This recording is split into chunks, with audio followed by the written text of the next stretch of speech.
Hi guys, welcome to our YouTube channel America diary. ఈరోజు మనమైతే total US process అసలు ఏంటి, ఎలా చేసుకోవాలి. నేనైతే F1 స్టూడెంట్ కాబట్టి యాజ్ ఏ స్టూడెంట్గా చెప్తాను మీకు అసలు ప్రాసెస్ ఏంటి మొత్తం A to Z ఈరోజు అయితే చెప్పేస్తాను ఫస్ట్ నుంచి లాస్ట్ వరకు. ఫస్ట్ స్టెప్ ఏంటంటే పాస్పోర్ట్కి అప్లై చేసుకోవాలి. పాస్పోర్ట్ లేకుండా అసలు ఏది చేయలేము. పాస్పోర్ట్ అయితే మ్యాండేటరీ. మనకి ఇంకా అప్లై చేసుకున్న వెంటనే మనకి డేట్ ఇస్తాడు. ఇంకా డేట్లో మనం వెళ్ళి అంటే మనమే స్లాట్ బుక్ చేసుకోవచ్చు మనకి వీలైనప్పుడు. సో ఇంకా వెళ్ళి పాస్పోర్ట్కి అటెండ్ అయ్యామంటే మనకి ఒక 10 to 14 డేస్లో అలా పాస్పోర్ట్ ఇంటికి వచ్చేస్తుంది. సో ఇంక పాస్పోర్ట్ వచ్చిన వెంటనే మనం ప్రాసెస్ స్టార్ట్ చేసేయచ్చు. అయితే ఇక్కడ మ్యాటర్ ఏంటంటే ఇప్పుడు ఎవరైనా చదువుకోవాలనుకున్న వాళ్ళకి డిగ్రీ సర్టిఫికేట్స్ అనేవి మ్యాండేటరీ అనమాట.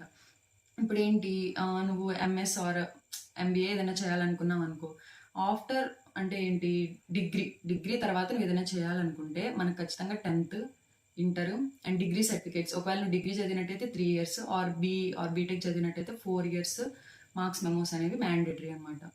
ఒకవేళ నువ్వు ఏంటి బీటెక్కే అక్కడ వెళ్ళాలనుకుంటున్నావు అయితే నీకు 10th అండ్ ఇంటర్ అయితే ఖచ్చితంగా మ్యాండేటరీ. ఇంకా అదైతే సెకండ్ స్టెప్ అనమాట. మనం ఎంట్రన్స్ ఎగ్జామ్స్కి ప్రిపేర్ అవ్వాలన్నమాట. ఎంట్రన్స్ ఎగ్జామ్స్లో ఏంటంటే మనం 4 ఉంటాయి. ఫస్ట్ ఏంటంటే జిఆర్ఈ యాప్టిట్యూడ్ టెస్ట్ అనమాట. ఇంకా ఇంగ్లీష్ టెస్ట్స్ ఉంటాయి, TOEFL, IELTS, Duolingo and PT exams ఉంటాయి అనమాట. జిఆర్ఈ మనం రాస్తే రాయొచ్చు, లేకపోతే లేదు. ఫస్ట్ మీరైతే యూనివర్సిటీస్ చూసుకోండి. ఆ యూనివర్సిటీస్ మీరు కనుక సెలెక్ట్ చేసుకున్నట్లయితే వాటికి తగిన ఎగ్జామ్స్ రాసుకోండి. ఒకవేళ మీకు అంత ఐడియా లేదు యూనివర్సిటీస్ గురించి అనే పని అయితే మీరు నార్మల్గా ఫాలో అయిపోండి. జిఆర్ఈ అయితే రాయండి, ఎందుకంటే మోస్ట్లీ యూనివర్సిటీస్ జిఆర్ఈనే ప్రిఫర్ చేస్తాయి. నా సజెషన్ ఏంటంటే జిఆర్ఈ రాయడమే బెస్ట్. ఇంకా నీకు ఇంగ్లీష్ ఎగ్జామ్స్లో ఐఎల్స్, టోఫెల్ అండ్ చెప్పా కదా డ్యూలింగో, పీటీఈ ఉంటాయి. ఐఎల్స్ ఏంటంటే 6.5 మినిమం బ్యాండ్స్ వచ్చేలా చూసుకోండి, ఎందుకంటే మోస్ట్లీ యూనివర్సిటీస్ అలాగే ప్రిఫర్ చేస్తారు స్టూడెంట్స్ని. నెక్స్ట్ టోఫెల్ ఏంటంటే మొత్తం 4 ఉంటాయి కదా, రీడింగ్, రైటింగ్, లిజనింగ్, స్పీకింగ్ ఉంటాయి. ఈ 4లో 20 ఖచ్చితంగా వచ్చేలా చూసుకోండి. 20 అలా. అప్పుడు మినిమం ఖచ్చితంగా 80 ఉండేలా చూసుకోండి. ఇంకా డ్యూలింగో ఏంటంటే అది ఎవరైనా రాయగలిగే ఎగ్జాము. అంటే చాలా యూనివర్సిటీస్ ప్రిఫర్ చేయవు డ్యూలింగో, చేస్తే కొన్ని కాదంటలేదు. మనం అంటే మనకి ఇంట్రెస్ట్ ఉన్న దాన్ని బట్టి రాసుకోండి. డ్యూలింగో అయినా రాసుకోవచ్చు, ప్రాబ్లం లేదు. ఇంకా పీటీ ఎగ్జామ్ అని ఉండిద్ది, అది ఓన్లీ ఆస్ట్రేలియాకి అంటారు, కానీ కొన్ని అమెరికన్ యూనివర్సిటీస్ కూడా తీసుకుంటారు, ఏం ప్రాబ్లం లేదు, అదైనా రాసుకోవచ్చు. నెక్స్ట్ డాక్యుమెంట్స్ ప్రిపరేషన్ అనమాట. అంటే ఇది వరకు ఒక స్టెప్, నువ్వు ఎగ్జామ్స్ రాయడం, ఎగ్జామ్స్కి అప్లై చేసుకోవడం, ఎగ్జామ్స్ రాయడం వరకు ఒక స్టెప్. నెక్స్ట్ నీకు ఏమేమి డాక్యుమెంట్స్ కావాలి అని అంటే నేను చెప్పా కదా, నీ 10th, నీ ఇంటర్ ఖచ్చితంగా కావాలి, డిగ్రీ సర్టిఫికేట్స్ కావాలి. ఇంక నెక్స్ట్ ఏంటంటే మన కాలేజ్లో ప్రొఫెసర్స్ ఉంటారు కదా, వాళ్ళ దగ్గర LORs అంటే లెటర్ ఆఫ్ రికమెండేషన్స్ తీసుకోవాలి. మినిమం 3 ప్రొఫెసర్స్ దగ్గర తీసుకోవాలి, వాళ్ళు సైన్ చేసి ఇస్తారు. ఇంకా అవి ఖచ్చితంగా యూనివర్సిటీకి సబ్మిట్ చేయాలి. నెక్స్ట్ ఏంటంటే అది అయిపోయింది కదా, స్టేట్మెంట్ ఆఫ్ పర్పస్ ఉంటుంది. అది మనం ఓన్గా ప్రిపేర్ చేసుకోవాలంటే నువ్వు ఎందుకు వెళ్తున్నావు, ఎందుకు ఓన్లీ యూఎస్ఏ, ఎందుకు ఓన్లీ ఆ యూనివర్సిటీనే, నువ్వు అప్లై చేసే యూనివర్సిటీనే. ఇంకా ఇప్పుడు అలాగా నేను ఈసీఈ చేశాను, ఇంక నేను సిఎస్కి వెళ్దాం అనుకున్నాను. సో ఒకవేళ అలా మారదాం అనుకుంటే ఎందుకు అలా మారదాం అనుకుంటున్నాను, రీజన్ ఏంటి, అది కూడా మెన్షన్ చేయాలి. ఇంకా next if any work experience ఉందంటే అది కూడా ఇంక్లూడ్ చేయాలి. సో ఇంకా నెక్స్ట్ పాస్పోర్ట్ ఉండాలి. ఇంకా పాస్పోర్ట్ సైజ్ ఫోటో అయితే మ్యాండేటరీ. ఇవి వరకు ఖచ్చితంగా తెచ్చుకోండి. నెక్స్ట్ అయితే మనకి అప్లికేషన్ ప్రాసెస్ అనేది స్టార్ట్ చేస్తాము.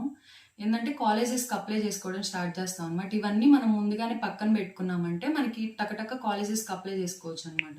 అందుకని ఇవన్నీ నేను మీకు ముందే చెప్తున్నాను. సో అప్లికేషన్ ప్రాసెస్లో ఏంటంటే మనకి యుఎస్లో 45,000 కాలేజెస్ ఉన్నాయి అరౌండ్. సో ఆ కాలేజెస్ అన్నిట్లో నువ్వు ఏ కాలేజెస్ కావాలో నువ్వు ఫిక్స్ అవ్వాలి ఫస్ట్. తర్వాత వాటికి అప్లై చేసుకుంటావు కాబట్టి మనకి ఎప్పుడైనా కానీ యూఎస్ వెళ్తున్నారంటే మనం ఏం కోర్స్ తీసుకోవాలనుకునేది చూసుకోవాలి. స్టెమ్ కోర్సెస్ ఉంటాయి అండ్ నాన్ స్టెమ్ కోర్సెస్ ఉంటాయి. స్టెమ్ కోర్సెస్ అంటే ఏంటంటే మనకి ఈ ఇంజనీరింగ్, టెక్నాలజీ, మ్యాథమెటిక్స్ ఇవన్నీ వస్తాయి. నాన్ స్టెమ్ అంటే ఏంటంటే మేనేజ్మెంట్, ఆర్ట్స్ ఇవన్నీ వస్తాయి అన్నమాట. అయితే మనకి ఈ స్టెమ్ కోర్సెస్లో ఏంటంటే 2 years స్టడీ చేసుకోవచ్చు అండ్ 3 years ఏంటంటే జాబ్కి అలా ఒకవేళ మనకి జాబ్ వచ్చినట్లయితే జాబ్ చేసుకునేలాగా కూడా ఉంటుంది. అదే నాన్ స్టెమ్ కోర్సెస్కి అయితేనేమో 2 years స్టడీ ఉంటుంది, కానీ 1 year మనకి జాబ్ చేసుకునే పర్మిట్ ఉంటుంది. సో మనం నాకైతే పర్సనల్‌గా అంత వాల్యూ ఫర్ మనీ ఏందంటే స్టెమ్ కోర్సెస్ అయితేనే వాల్యూ ఫర్ మనీ అని నేను అనుకుంటున్నాను. ఇదైతే సిక్స్త్ స్టెప్ అనమాట. ఏంటంటే 4-7 యూనివర్సిటీస్ మినిమమ్ అప్లై చేసుకోవచ్చు. అంతకంటే ఎక్కువ అప్లై చేయాల్సిన అవసరం కూడా లేదు. నాకు పర్సనల్‌గా చెప్తున్నాను. 4-7లో కూడా 3 కేటగిరీస్‌గా అప్లై చేసుకోండి.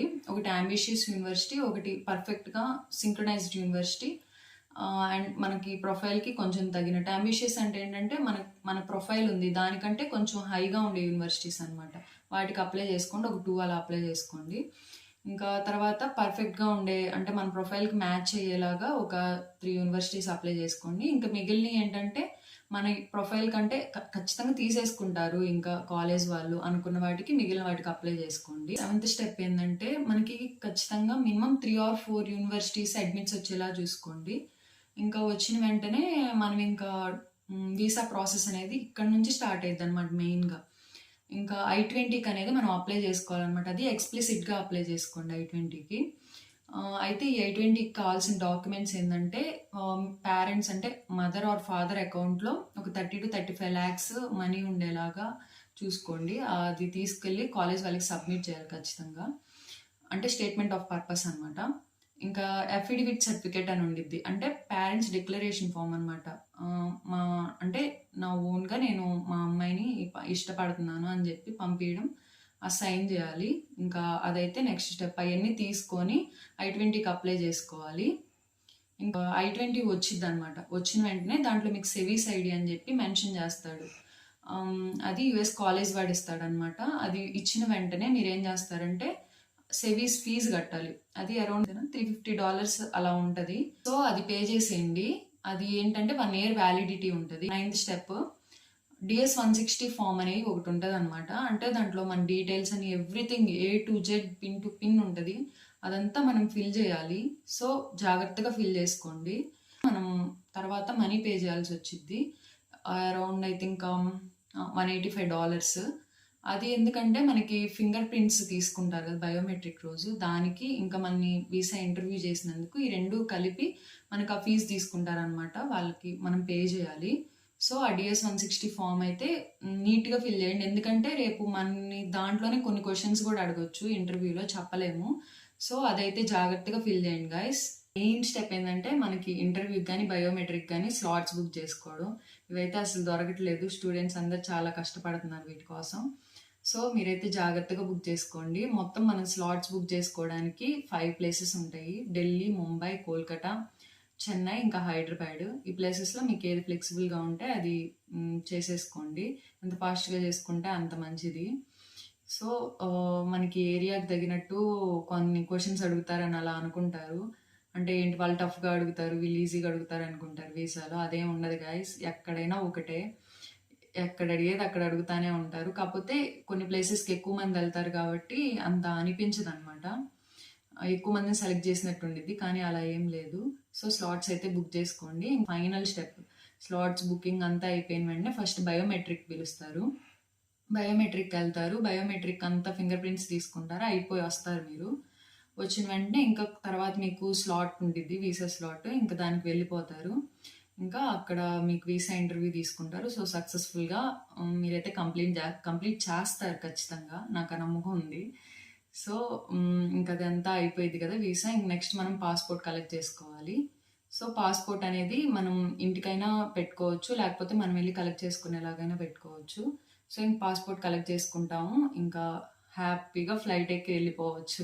గైస్ ఇప్పుడు మనం ఏ స్టూడెంట్ అయినా వెళ్ళాలనుకుంటే మొత్తం 3 ఇంటేక్స్ ఉంటాయి.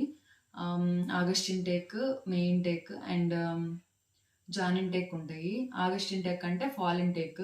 మ్యాక్స్ అందరూ 80-90% దీనికే వెళ్తారు, ఈ ఇంటేక్కి చాలా స్టూడెంట్స్ వరకు. నెక్స్ట్ వెళ్ళేది ఏంటంటే జాన్ ఇంటేక్కి, స్ప్రింగ్కి వెళ్తారు. అండ్ దాని తర్వాత ఒక 70-80% అలా వెళ్తారు. ఇంకా చాలా తక్కువ మంది నాలాగా సమ్మర్కి వెళ్తారు.